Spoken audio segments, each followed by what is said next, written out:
hünkârım. Gel Fadıl Efendi. Hayırdır? Mutfakta fareler çıktı da başa mı çıkamazsın? Hamdolsun hünkârım. Bizim mutfağımızda fare çıksa biz kedi oluruz.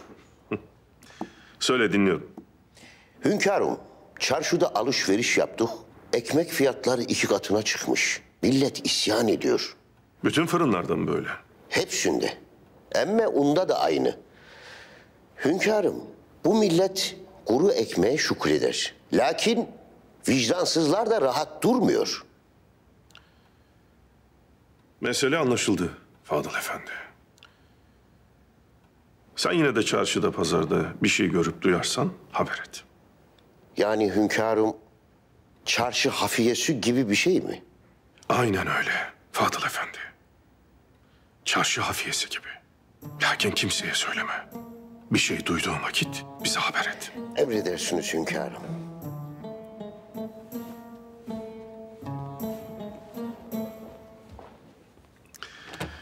Biz neden ekmeğe nan-ı aziz deriz paşa? Hünkâr, eskiler ekmeğe de mana yüklemişler. Ona aziz mübarek demişler. Ekmek mühimdir paşa. Et ne kadar arık olsa ekmek üstüne yaraşır demişler. Sofrasında ekmeği eksik etmeyen milletin ekmeğine kim göz dikmiş bir araştırın. Fırıncı loncasıyla konuşun. Emredersiniz hünkâr.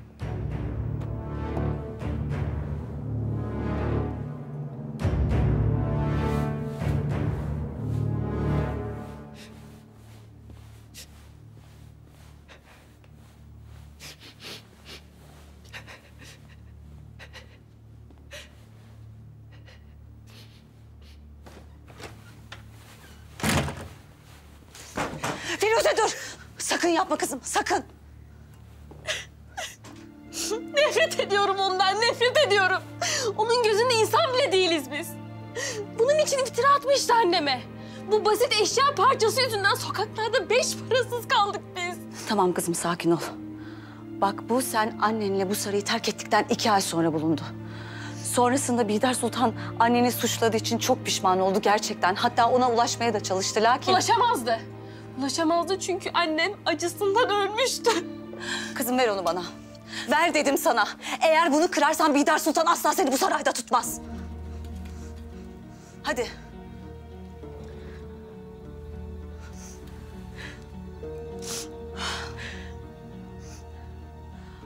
Bu çeşme Bülbül aile yadigarı biliyor musun? Bihter Sultan'ın ailesinden ona kalan tek hatıra. En kıymet verdiği eşyası. Onun için kaybolduğunda çok öfkelenmişti. Zavallı bir annenin hayatından daha mı kıymetli?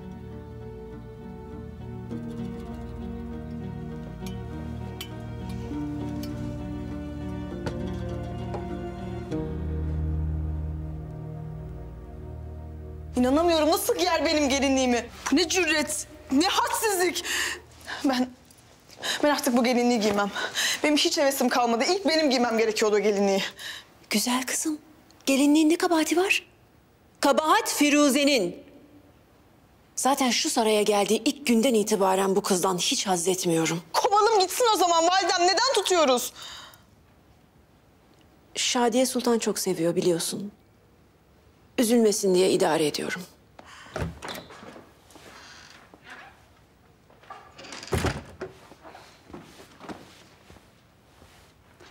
Firuze'yi gördüm. Ağlıyordu, çok üzgündü. Olanları anlattı. Siz de kendisine hak vermişsinizdir herhalde. Sadece bu kadar patırtı koparmanın gerekli olmadığını düşünüyorum. Naimeciğim, benim güzel kızım. Gelinliğin o kadar güzel ki onu gören her genç kızın özenmesi gayet normal. Haklısın. Elbette ki münasip bir davranış değil. Lakin zavallı kız. Çok özenmiş belli ki. Hı?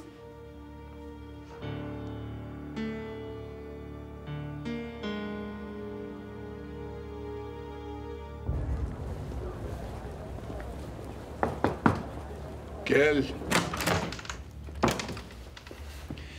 Gerfant hastaneye götürüldü. Gidip alayım onu. Olmaz Marco. Neden? Abdülhamit saraya kadar gelen, kapısında bayılan bir adamın peşini bırakır mı? O bırakmazsa da ben alırım. Alacağız Marco. Hastaneden ölü çıkacak.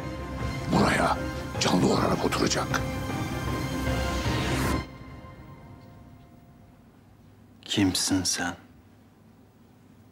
Kimsin? Hekimler kontrol edilerek odaya alınsın muhakkak. Odaya giren herkese dikkat edin. Emredersiniz. Bu adamın söyleyeceği şey yalnızca bizim için değil, başkaları için de ehemmiyet taşıyor belli ki. Başına bir şey gelmesine izin vermemeliyiz.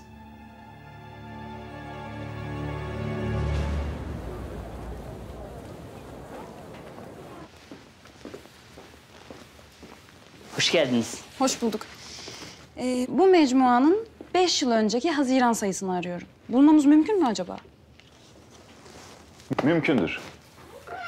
Bay Herzl. O mecmuayı çıkaranlar benim dostlarım. Eğer dilerseniz birkaç gün içinde sizin için temin edebilirim. Çok memnun olurum. Ama size biraz pahalıya patlar. Tabii. Ne kadar tutarsa ödemek isterim. Çok. Mesela Levon'da bir kahve. Memnuniyetle.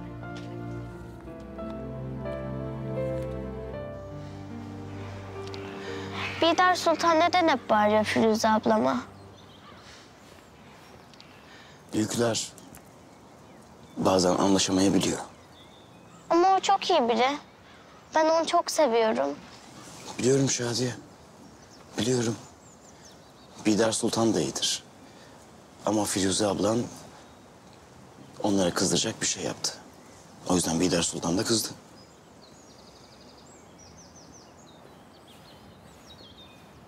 Firuze abla.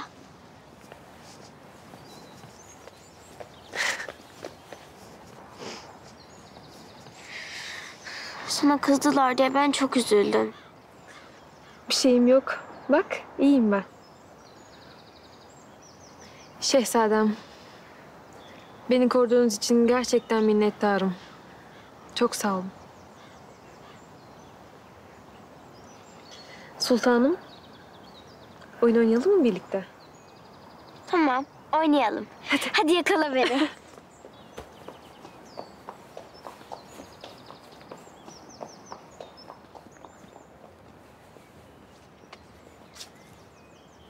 Şehzadem. Pederimle görüştüm. Sorunu çözmek için seni bekliyor.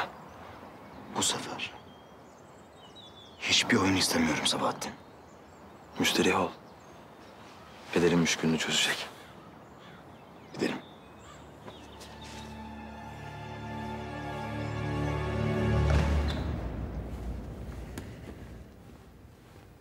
Ahsen yok mu? Gelmedi bugün. Hala vazifesinin başına dönmediğine göre iyileşmedi demek ki. Merak etme, yarası ağır görünmüyordu. Ben revire bakacağım. Murat Efendi sakin ol. Oraya sadece hanım kişiler girebilir. Merak etme Söğütlü. Ahsen'e bakıp çıkacağım hemen. Hah, burada mıydınız? Ben de size bakıyordum. Hünkârımız sizi çağırıyor. Buyurun. Dayım anladım acaba sen meselesi. İşte şimdi yandık. Hünkârımız senin yüzünden ikimiz de kovacak. Artık odama gidebilir miyim? Yatmaktan çok sıkıldım. Yarın pansumana gelirim. Üzerine basarsanız iyileşmesi gecikir. Bir gün daha dinlenin burada.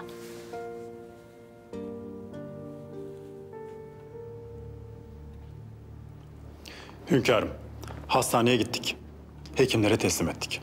Yolda şüphelendiğiniz bir vaziyet? Yoktu. Hastaneye varana kadar hiçbir sorun olmadı hünkârım. Sen söylememiş belli ki. Ya hastane? Hekimlerle konuşuldu. Hastanın mühim biri olduğu söylendi. Lakin hünkârım, hastanın neden mühim olduğunu biz dahi bilmiyoruz. Evladım, o adam her ne biliyorsa onu susturmaya çalışan birileri var. Bunca işkence görmesine rağmen adam kalkıp bizi görmeye gelmiş. Susturulma çabası da ayrı. Mutlaka o adamın ne bildiğini öğrenmeliyiz.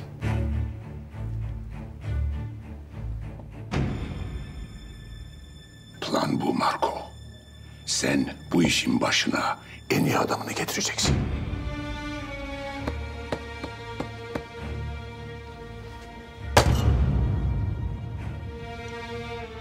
Bizzat ben bu işi halledeceğim.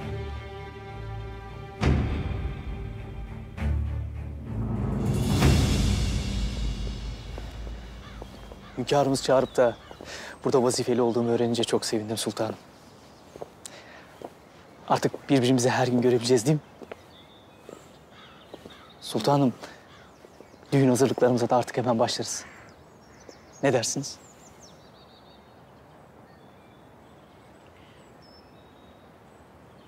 Elbette. Elbette başlarız. Vazifedeyken size bir hediye almış, lakin verememiştim. Kısmet bugüneymiş.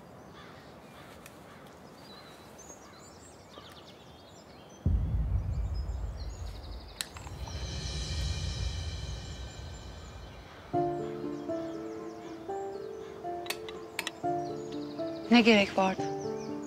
Sultanım beğenmediniz mi?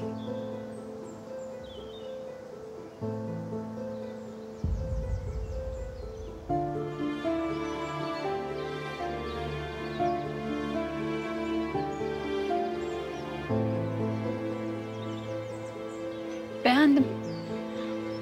Beğenmez olur muyum? Çok beğendim hem de. Hatta o kadar beğendim ki hemen takmanızı rica edeceğim. Sultanım, müsaade buyurun. Hayır.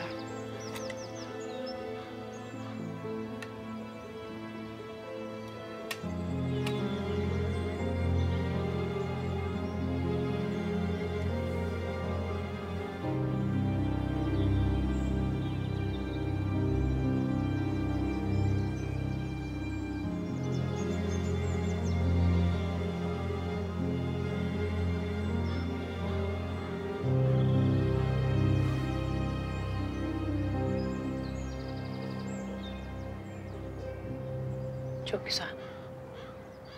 Teşekkür ederim. Rica ederim sultanım.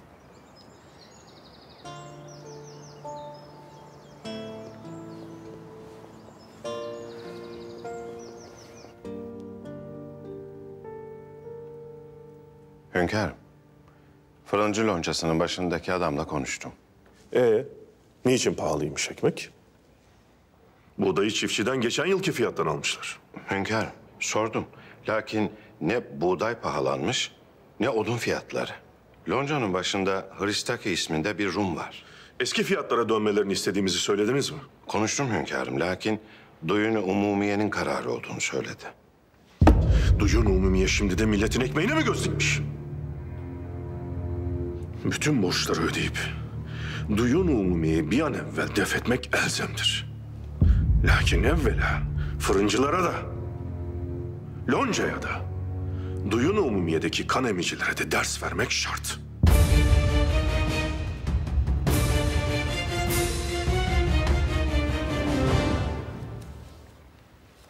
Firuze abla, bana bir masal anlatsana.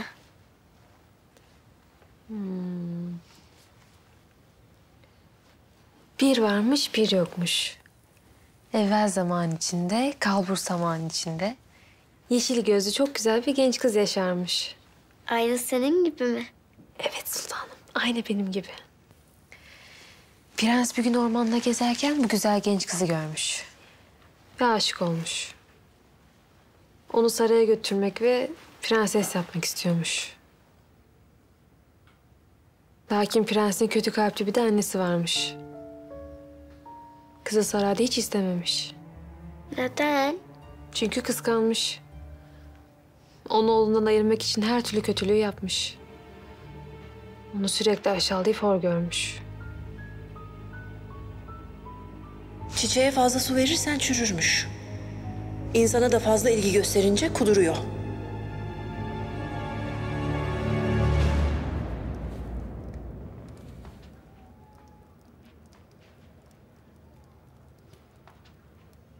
Yani vallahi kendimin diye söylemiyorum ama şu Mahmut Paşa'daki asalete bir bak.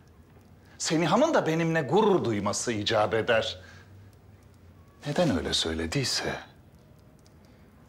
Canım belki de Senihan beni kıskandırmak için öyle konuşmuştur. Yoksa Selim Paşa'yla ne işi olacak? Şu surattaki meymenete bir bak. Bir de o Selim Paşa'nın meymenetsizliğine bak. Sen ne adi bir adamsın. Şehzadem hoş geldiniz. Yani fakirhaneme bir nur gibi doğdunuz, hoş geldiniz. Sen ne alçak bir adamsın. Şehzadem. Tamam Sebahattin, tamam. Sen karışma. Eğer şehzademiz öyle diyorsa haklı bir tarafı vardır. Ama belki de şehzademiz bazı şeyleri düşünememiştir. Yalan dolan, hilekarlık. İşte ben bunları düşünemiyorum Mahmut Efendi. Şehzadem, belki de siz zehirle panzehirin bazen aynı şey olduğunu bilmiyorsunuz. Şehzadem, pederim sana yardım etmek istiyor. Ne zaman sana kazık atacağım diye geldi ki Sabahattin? Doğru şehzadem, doğru. Şu an gördüğünüz üzere ben artık bitmiş bir haldeyim. Lakin şehzadem, eğer siz arzu ederseniz sizin bu şirketteki varlığınızın devamı için destek verebilirim. Bunu benim için yapıyormuşsunuz gibi düşünmeyin. Ya. Kendi hatanızı telafi ediyormuşsunuz gibi düşünün. Elbette, elbette. Kendiniz için yapın.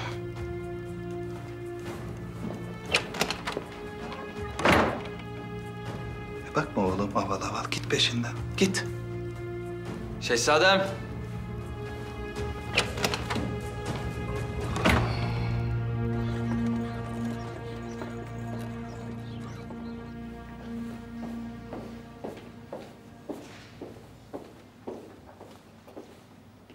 Kapıyı boş bırakmıyorsunuz değil mi? Nöbete bekliyoruz. Selim Paşam, hayırdır siz de mi buradaydınız? Vaziyeti nasıl diye bakayım dedim. Ayılacağını ümit ediyordum. Hünkârımız bahsetti. Mühim biriymiş. Öyle. Lakin hala kim olduğunu bilmiyoruz. Tetkik ettiriyoruz. İnşallah yakında öğreneceğiz. İnşallah paşam, inşallah.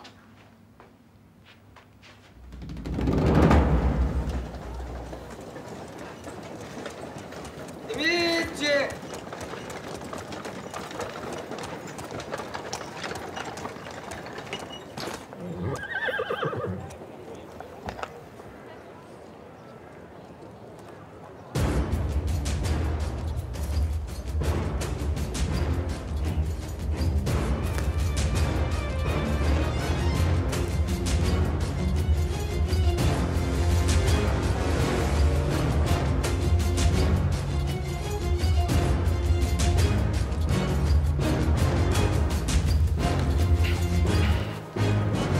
Selamünaleyküm. Ve aleykümselam. 2 ekmek lazım. Tabii. Ekmeğe zam geldi diyorlar, doğru mu? Doğru. Zam geldi. Kafanıza göre zam mı yaparsınız? Yo. Loncadan gelir fiyatlar. Payitahtın her tarafını gez dolaş. Bundan ucuz ekmek bulamazsın. 100 yıl evvel 1. Abdülhamit fırıncılara ne yaptı bilmez misin? Yo. Ne yapmış ki? Kafasına göre zam yapan 3 fırıncıyı meydanda sallandırmış. Sultan Abdülhamit'ten korkmaz mısın? Oho. Beyim. Sultan şimdi sarayında oturmuş Fransız francalasını yemekte. Üstüne de kahvesini içiyor. Hükümdar bunu duyana kadar Atalan Üsküdar'ı geçer. Zengin olan da teknesini doldurur. Ya demek öyle. Sen yine de temkinli ol.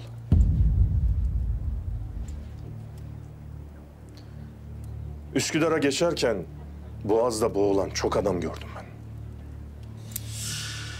Tamam beyim. Hadi işine.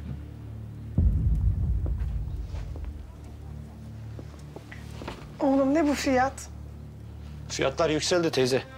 Daha dün yarısını alıyorduk. Ya teyze paran yoksa lafın da yok hadi. Evladım şu ekmeği kes de yarısını alayım. Ya teyzeciğim olur mu öyle şey? Ekmeğin diğer yarısını ben ne yapacağım?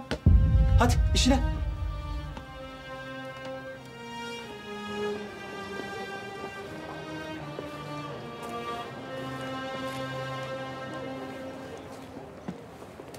Nasılsınız? Halimize şükürler olsun. Bu ekmekleri aldım lakin sonradan hatırladım evde fazlası var. Bayatlayacaklar. Bunları alınız. Günaha girmekten kurtarınız beni. Yok olur mu öyle şey? Bunları çöpe atıp günaha girme külfetine sokmayınız beni. Buyurun. Allah razı olsun.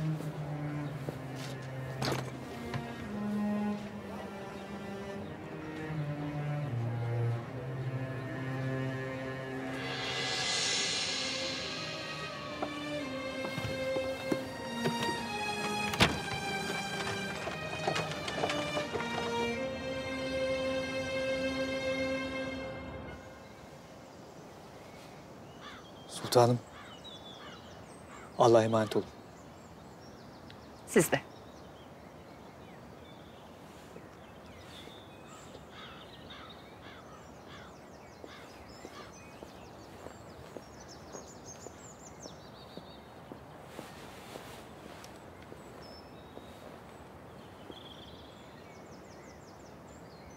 Hatice.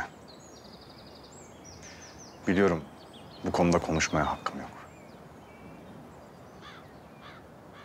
Lakin ne yapıyorsun sen?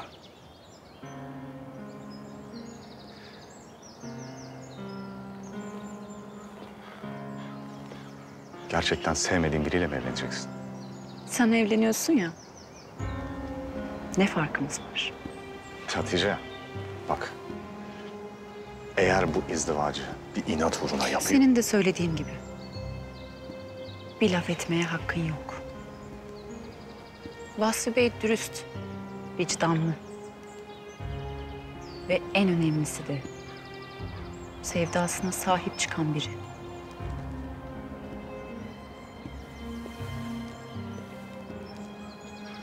Kim bilir? Belki zamanla onu sevmeyi başarırım. Hı?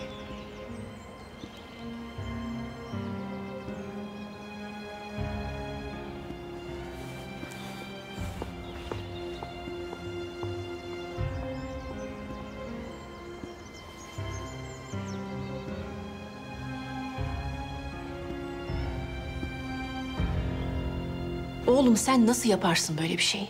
Yardım istenilecek, akıl danışılacak insan mı Mahmut Paşa? Ticaret mevzunda öyle aslında. Alım satım işlerinden nasıl kâr edileceğini iyi biliyor. Madem öyle kendisi niye kuru bir hasır üzerinde kaldı? Önce kendine hayrı dokunsaydı onun. Hayır bir kez aklına uyup hata yaptın. Tekrar niye gidip kapısını çalıyorsun Abdülkadir? Sen babana nasıl izah edeceksin bu durumu? İzah etmemize gerek kalmadan mevzuyu halledeceğiz validem. Meraklanmayın. İnşallah. İnşallah dediğin gibi olur. Ama ben o adama hiç güvenmiyorum. Seni başka bir oyunun içine çekiyor olabilir. Gel. Sultanım, hünkârımız sizi çağırmış. Mabeyinde bekliyorlarmış. Tamam Kalfa sen çıkabilirsin.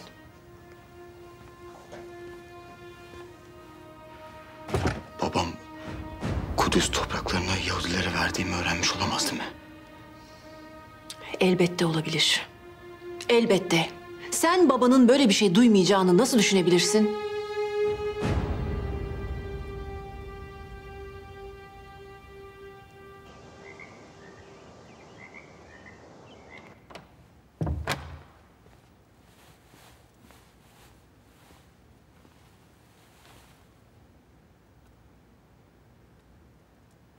Hünkârım.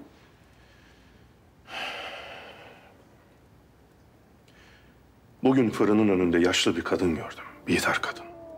Saray fırını mı hünkârım? Hayır. Eyüp Sultan'ın orada bir fırın. Siz dışarıya çıkar mıydınız? Biz içeride olduğumuz kadar dışarıdayız. Bihter kadın. Lakin arzum bunun bilinmemesidir. Anladım, endişe etmeyin. Milletin hamiyeti yüksektir. Herhalde bize dua eder. Lakin onların hayır duasını almak mesele.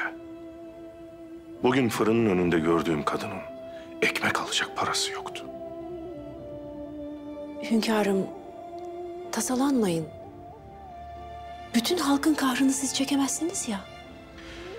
Fırat'ın kıyısında bir kuzuyu kurt kapsa, Allah benden sorar diye tasalanan bir halifenin selefiyim. Nasıl tasalanmam?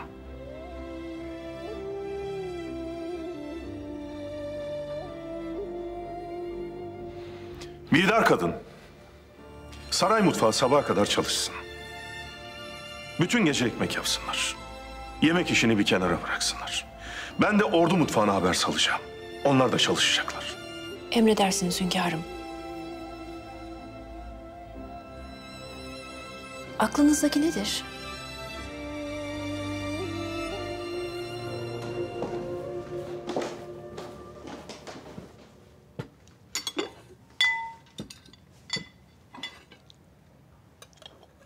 Tamam, yeterli.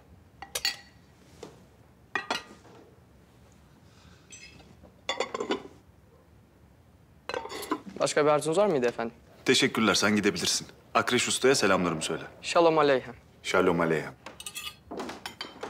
Evladım. Benim tabak ne olacak? Dinimizce size hizmet etmesi yasaktır. Nasıl bir dininiz varmış öyle? Başka topraklarda yaşamıyorsunuz. İlle de Filistin diye tutturuyorsunuz. Bismillah. Çok mühim bir teklifiniz olduğunu söylemiştiniz. Geldiğinizden beri sesiniz çıkmadı. Aslında pek o kadar da mühim bir teklifim yoktu. Sizden aldığınız toprakları geri vermenizi isteyecektim. Ben o topraklar için hayatımı adadım. Asla geri vermem. Bay Herzl, siz iyi bir Yahudisiniz ve ticaretten anlarsınız.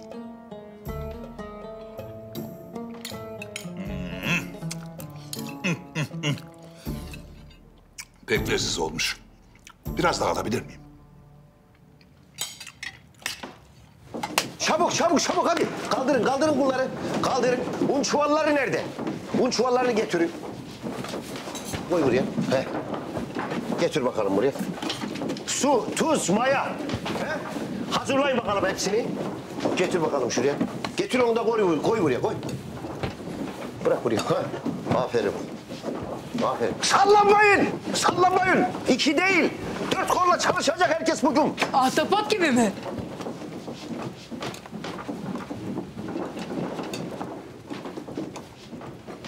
Sultanım.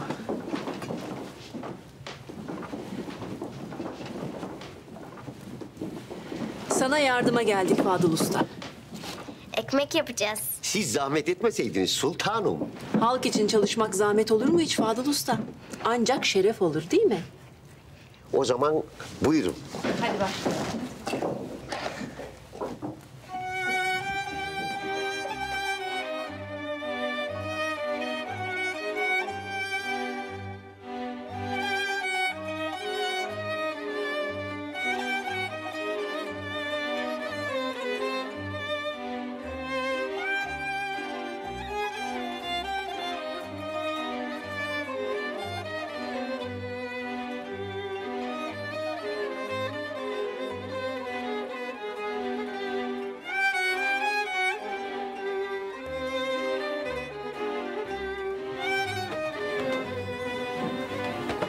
Olmuş mu?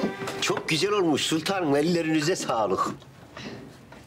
Firuze abla, hadi sen de yap.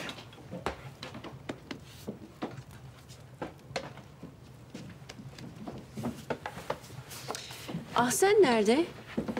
Bugün yardıma gelmesi için çağıracaktım ama bulamadım.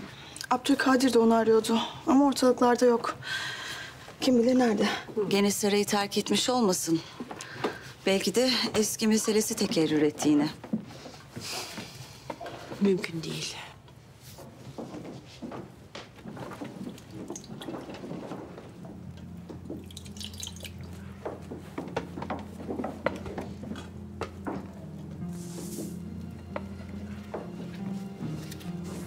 Sen nereden biliyorsun benim sırrımı?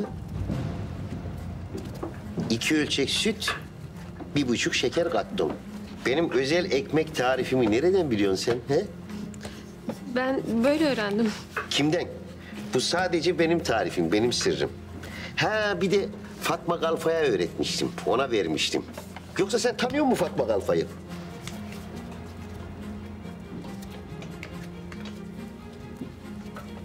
Hayır, tanımıyorum. He.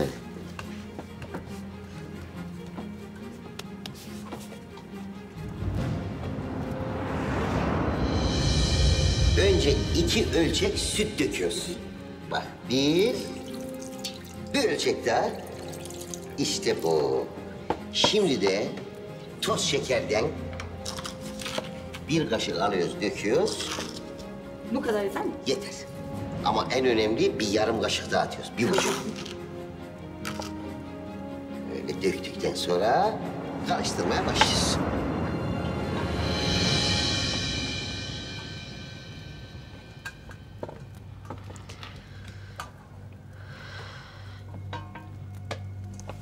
Rahmetli ninem öğretmişti bana. Allah Allah. Onu da bilmesi mümkün değil ama.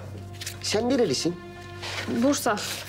Bursa'da bir köyde doğdum. Hangi koy? Ben Bursa'yı çok iyi bilirim de. Çok küçüktüm. Hatırlamıyorum şimdi.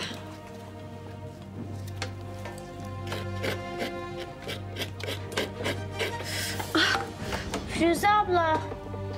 Hadi git sen Revire. Göster onu. Göster. Hadi hadi. Gel gel bak. Hadi.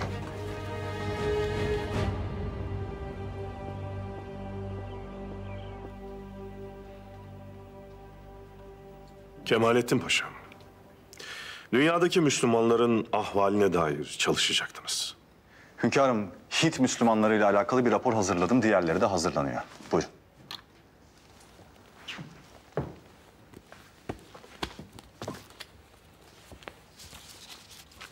Anlatınız. Hünkârım, Hindistan sömürgeleşirken maalesef bundan 100 yıl kadar evvel Osmanlı bu meseleye sessiz kalmış. İngilizler şirketler vasıtasıyla Hintlerin idaresini ele almış. Lakin Müslüman halkı ele geçirememiş.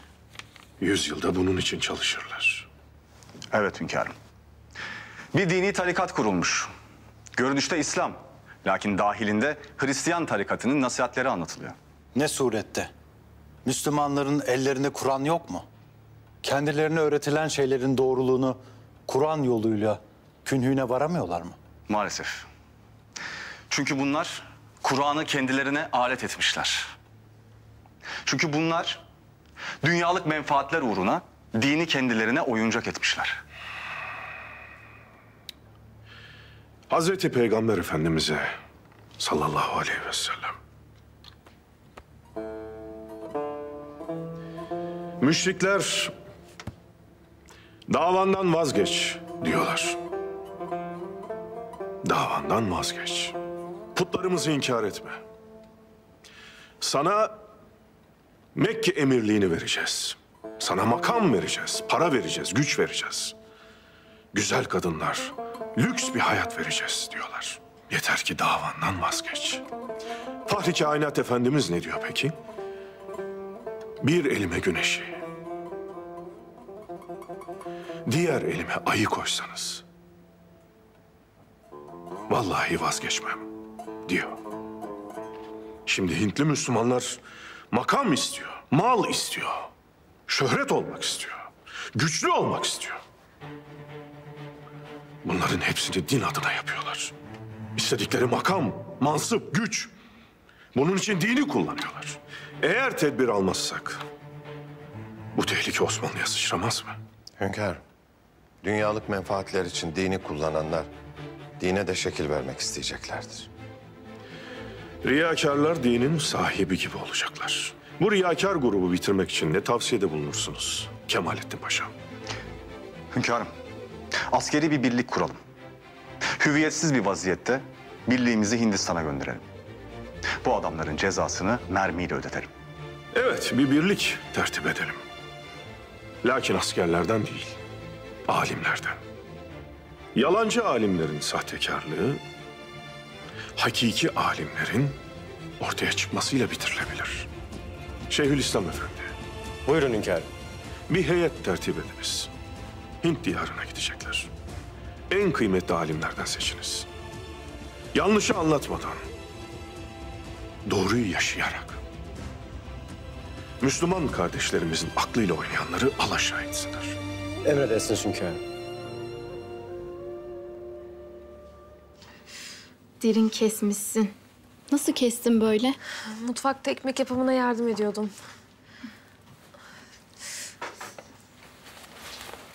Geçmiş olsun. Siz de mi buradaydınız? Evet. Ben de ufak bir kaza atlattım. Onun için ekmek yapımına katılamadım. Size de çok geçmiş olsun. Yaralandığınızı duymamıştım. Kimseye söylemedim. Ufak bir şey zaten. Yarın çıkıyorum değil mi hemşire hanım? Sizi daha fazla burada tutamayacağız, anladık.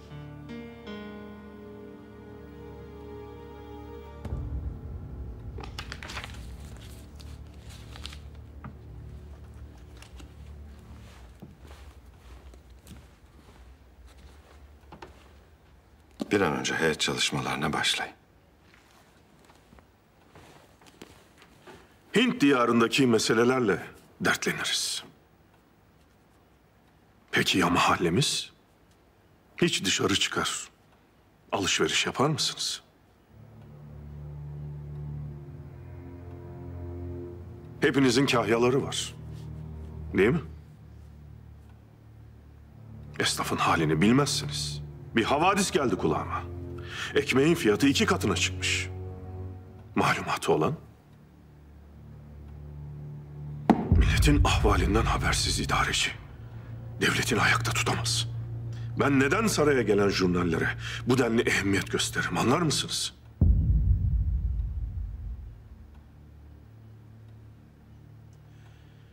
Elaziz'in bir köyünde sancılar içinde kıvranan gebe bir kadının şikayeti geldi yıllar evvel. Şehzadeydim o vakit. Kadın sancılar içinde. Doğurdu doğuracak. Lakin ebe yok. Bir yakınına telgraf çekmiş, serzenişte bulunmuş. O nasıl sultandır ki demiş. Bir tebaası sancılar içinde doğurdu doğuracak. Belki çocuk ölecek. O nasıl sultan ki tahtında oturacak. Hemen bir ebe yolladım. O çocuk doğdu. Öyle değil mi paşam? Öyle hünkârım. Eğer Sube'yi göndermeseydiniz anam belki de ölecekti. Ben bugünleri görür müydüm bilemiyorum. Kader paşa. Lakin kaderin önünü açmak da bizim vazifemiz. Millete yakın olun. Millet padişahına sesini duyurabiliyor. Lakin paşalarına sesini duyuramıyor. Fırıncılar ekmeğe zam yapıyor. Biz aşçı başından öğreniyoruz meseleyi. Ya adam gibi vazifelerinize sahip çıkar, millete kulağınızı verir, dertlerini dinlersiniz. Yahut bu milletin içinden sizden bu vazifeleri daha iyi yapacak kişileri seçer bulur. Meşguliyet, yorgunluk, tembellik bahane değildir.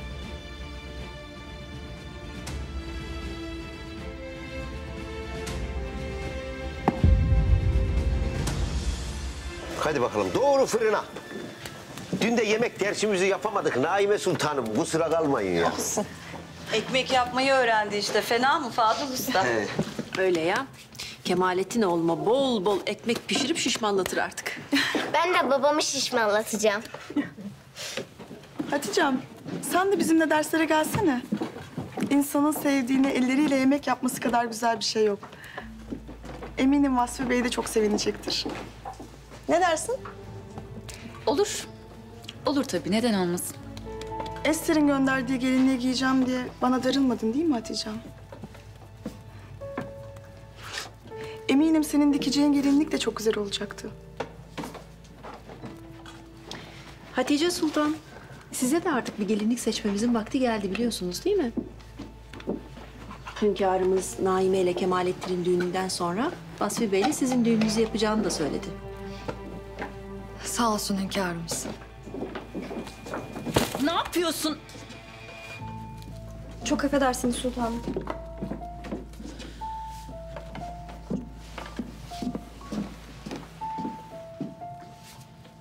Dök kızım.